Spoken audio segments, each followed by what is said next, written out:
They say we do it big. Yes, indeed. Got bad bitches. Got good weed. Come fuck with us. Fuck with some G's. Never let the law get us. See us living free. Can't fuck unless you grind. I'm on my grind. And all my rhymes come from the heart to the brain to the pad. Out my mouth to the mic. Going straight to the fans. This for those that lost hope. Keep the faith cause you can. Make something out of nothing. Never stray from the plan. Relentless to the end. My work ethic is endless with the pen. Still got no time for fake friends. Y'all sleep all day. I grind at 8 a.m. Go through half of my struggle. Maybe we can relate then. Yeah. Welcome to the class. Some of y'all won't make it out if they don't have the capacity to let them pass. Well, I was always into music since a young kid, you know what I mean? Being introduced to like hip hop at a very young age by my uncle. Some Run DMC tapes and some Vanilla Ice CDs, like I'm talking like 90, 91. I was really like 5 years old, you know what I mean? So really young listening to hip hop. So by the age of 9, 10, I had a cousin that used to DJ and he kind of like inspired me to start DJing. So after DJing and you know getting to that and doing house parties, and I just naturally just started freestyling, and that turned into writing, and then writing turned into recording, and you know it just came together beautifully. And by I would say around 15, 16, I really wanted to take it serious and make it a career as far as music goes. Weaving through traffic, these lines got them fiending. Call it blue magic, the way the game's now. Shit is too tragic, it's cold out here. They'll kill you for a new jacket. And it's really rare that the I would definitely say Bone Thugs and Harmony, which was the first rap CD that I ever had, East 1999. And yeah, definitely Bone Thugs, some Tupac, 100%. I would listen to that, and some Pun. Basically all the greats, but you know at the same time it was more about, I was more attracted to the artistry, not just the rapping. I was more attracted to the album titles, the artwork, the track listing, the way they would put it together. So mainly these artists, the ones that stood out to me as far as putting together great work and putting out beautiful albums like Pac and you know Bone Thugs, and you know back then they were doing it big in the 90s. Go through half of my struggle, maybe we can relate then. I was broke, listening to Biggie. Right now, you'll probably find some Rock Marciano on some hip hop shit, you know what I mean? Real talk. You probably hear, on the R&B side, you probably hear some Miguel, you know what I mean? Miguel killing it out there. And you know, Action Bronson for sure, 100%. Fuck with Action. Actually, I'll go through my shit right now. I'm not even gonna front. Nas, Damian Marley, Distant Relatives, 100%. That hasn't left my shit in a minute. Currency, New Jet City. You know what I mean? Frank Ocean. Got a couple joints. We'll keep it at that for now though.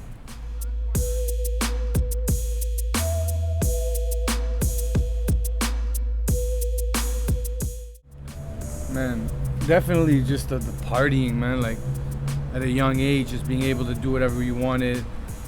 Like as far as money goes, like you don't have to pay for nothing. You got hotel rooms, you got bottles, you got VIPs, you got everything just at your disposal at a very young age. So like the whole party lifestyle is what really stood out to me, you know what I mean? Like yeah, it was hard as far as like being away from the family and traveling constantly. But when I think back, all I really remember is like, you know, going out there, rocking crowds, meeting with the fans later on, things like that, you know what I mean? And back then I was doing it as a DJ, so I would have even more fun because I didn't really have that much responsibility. I just go out there and rock and have a good time, you know what I mean? So definitely the parties and shit.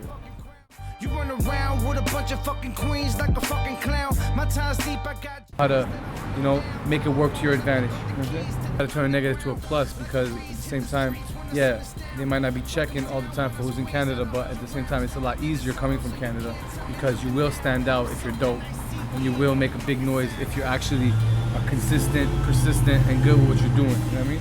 So yeah, man, I think there's good and bad, but you just gotta know how to work with it, and you just gotta know how to, you know, make it work to your advantage. You know what I'm saying?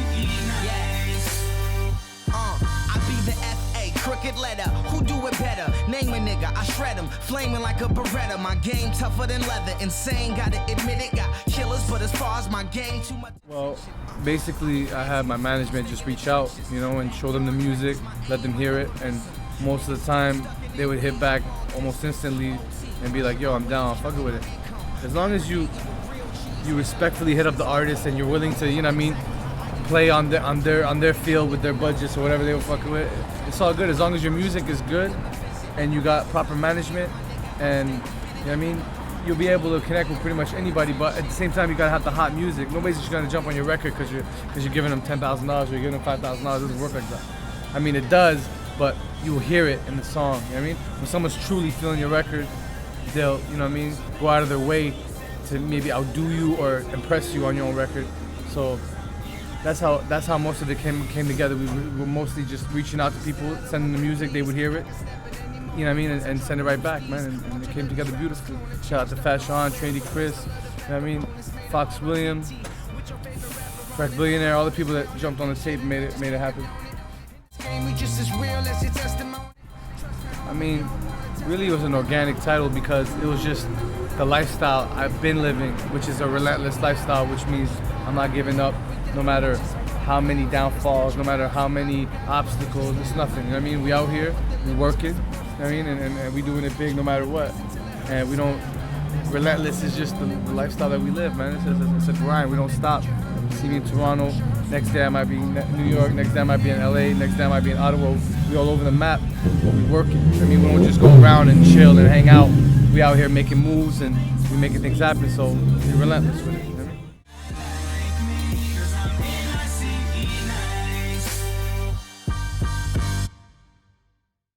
I mean, music videos are very crucial. I feel like before I started dropping videos, even though I was putting out mixtapes, I really didn't get the response that I was looking for until I started putting out the visuals, and that's when people really started gravitating to the music and really appreciating what I was doing. And we were doing everything very guerrilla style, me and my homie Frankie in Films. We would just go out there, no plan, no script, no teams. We would just do everything guerrilla style, and 9 times out of 10, came out hot, and we put it out, and people loved it, and they responded in a big way, man. It worked. Watching these peasants reunite, you know I'm living right. I just want to always reinvent everything. Basically, I just get bored fast with myself. You know what I mean? So if I do something, the minute I do it, I might not like it anymore. I might like it for a week, but I'm always constantly like throwing things out mentally and always reinventing my shit, always trying to impress myself and trying to outdo what I did last. And obviously, you know, I get inspiration from other artists and other things like that, but I mainly try to compete with myself when I'm in the studio, and that's what makes me creative, man. Just trying to, you know what I mean, outdo myself every time. I ain't trying to play, I'm like ready, set, go. Ready, set, go. Ready, set, go.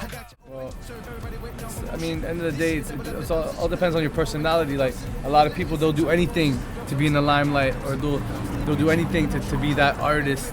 Me, I don't necessarily care. I just do what I like, I do what I want, and eventually I see things happening my way. And if it takes a longer road, it's all good, because I know it's gonna be worth it. And once we get to that destination, it's gonna be popping. Because at the end of the day, if you're gonna bend what you do for other people, the chances of the you know what I mean, you getting your result that you're looking for out of it is very small, because you're looking out for their best interest. You're not looking out for your best interest. So you gotta stay true to yourself, be a real artist, and just do what you love.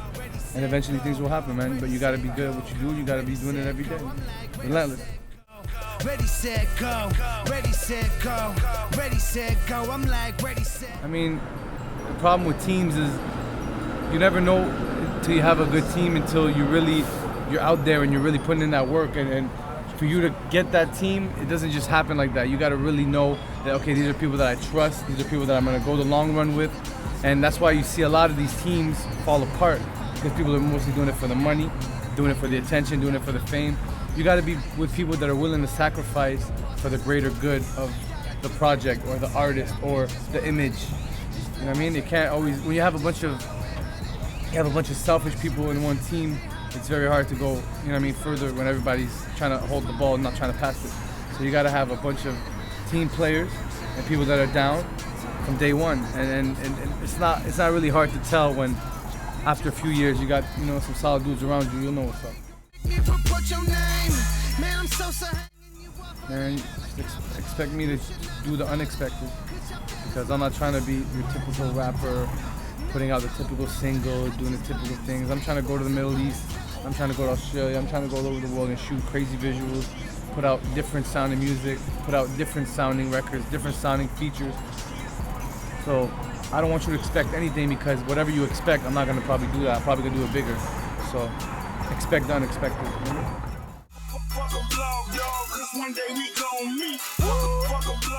I mean, as far as style goes, me, I'm more of a black hoodie, black boots, all black type dude, to be real, but okay. Showing the people. Yeah, man, we all black all day. You know what I mean? Maybe a white tee or something, but I mean, I don't try to overdo it, man. I just go whatever's comfortable, whatever looks good. You know, I might throw on a couple pieces for a photo shoot. I might throw on a couple pieces for a video shoot. But other than that, I mean, we're trying to keep it organic and make it look real, natural, and keep it real. And we want to be comfortable with whatever we're doing. So I mostly just rock, you know, whatever you see me rock is normally just some nice jeans, some tees, some kicks. Nothing crazy. I'm not trying to put too many layers on either. You know what I mean? I'm just trying to keep it comfy and shit. My rap beat like it's checkers, so clever getting 7 with Vico and I've been fucking with a lot of different brands lately, but I've been really digging Pink Dolphin and Diamond Co. They're doing it real big right now. But as far as urban brands go, I think now it's just like universal. It's like everything, Versace, Givenchy, anything that looks good could be put on, and it can be considered urban. But I don't really like to look at brands. Me, I'll rock anything. I'll rock something with no name on it. I'll rock a white tee with no name on it. I'll rock a $800 white tee. If it looks good, it looks good. And if it looks bad, I'm not rocking it. That's it. I make the money come, then watch the cash go. Dictator with the paper, call me. Don't expect this shit to be overnight, man. I've been putting 10 years plus into this game, and it's not easy, man. You gotta be ready for the long haul, and you gotta go all out every day and expect to like not make it too far right away. You gotta expect to really have a hard time, because if you think it's gonna be easy, it's gonna be way harder. If you think it's gonna be hard, it might be a little easier for you. You know what I mean? So you gotta be ready mentally, physically, and you gotta never stop working, never stop outdoing yourself, never stop innovating yourself. You can't just be the same guy and expect to pop off, because whatever you're doing obviously isn't working. I'm 86 baby, so I go hard for my generation. Shout out to the Goodie Bag blog. Shout out to Militia My Music. Look out for my new videos. Shout out to Frankie and Films. And that's it, man. We're doing it big out here, man. VicoWorld.com, GoodieBagBlog.com. Shout out to Toronto, Canada. What up? Let's go.